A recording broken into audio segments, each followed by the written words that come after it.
Spotlight on those who served.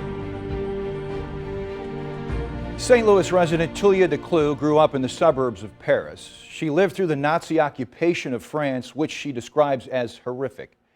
She was 20 and visiting the Normandy area when the Allies stormed the beaches on June 6, 1944, D-Day.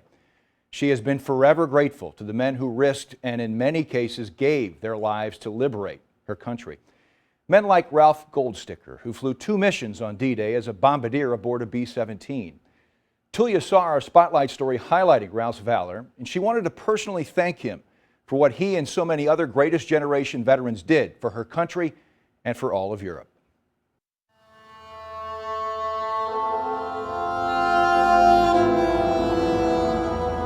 I could still see them, one by one, with their rifle. All those young men. All those young men, that some of them didn't return. When I think about it, I could cry for those who didn't return. But there was war. And I'm thankful they liberated us from the Nazi.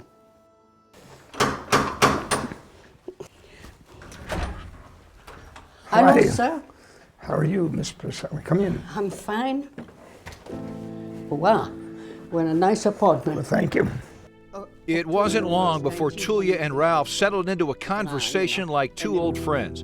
I could see the pilot from my window. With Tulia describing the conditions of German occupation, her disdain for the Nazis still evident. They were getting into your house, into your country. You know what I'm saying? You know, it's just like somebody coming to your house. You didn't invite them. And they say, here, I'm staying here and you go over there in the bathroom and you stay there and don't you move. It's about the same thing. Most of the 35 missions Ralph flew in a 6-month period in 1944 were over France.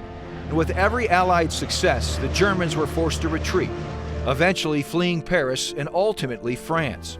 Among the honors bestowed upon Ralph for his combat valor is the French Legion of Honor for helping free Tulia's country. But this is the Oh my God, so Legion fun. of Honor Oh medal. my, how beautiful. What an honor.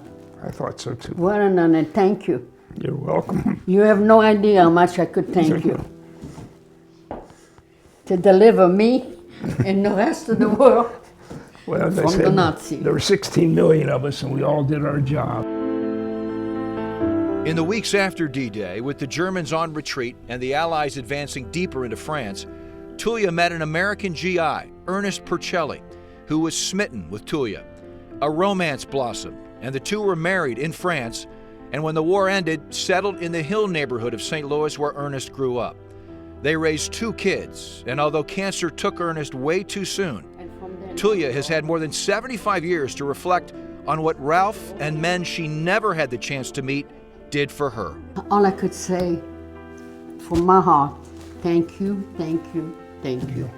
That's all. I appreciate you coming and wanting to talk to me and thank me. Well, it was my pleasure, sir. Their own. And I thank you for what you did. Well, I was only one of about 250,000 participated in D-Day, so we all did our job and we accomplished what we wanted to. But a lot of them didn't return. That's right.